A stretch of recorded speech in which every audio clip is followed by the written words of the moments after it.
Hi, welcome back to Whimsy Crafter. Today I'm back with yet another DIY using materials which are probably lying around your house right now since Diwali is around the corner.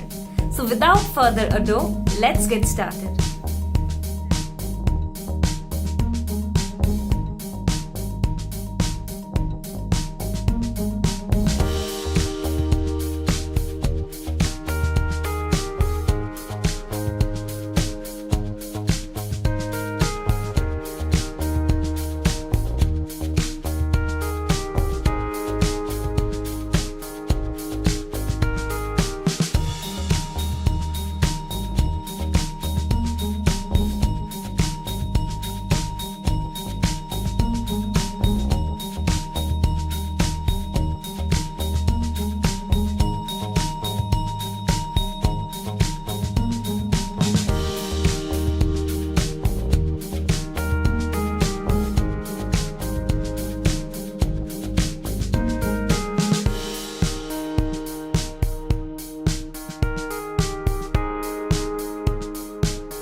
How simple yet beautiful this DIY is. I urge you all to try this out this Diwali and let me know in the comments below how your experience was. Wish you all a very happy and safe Diwali.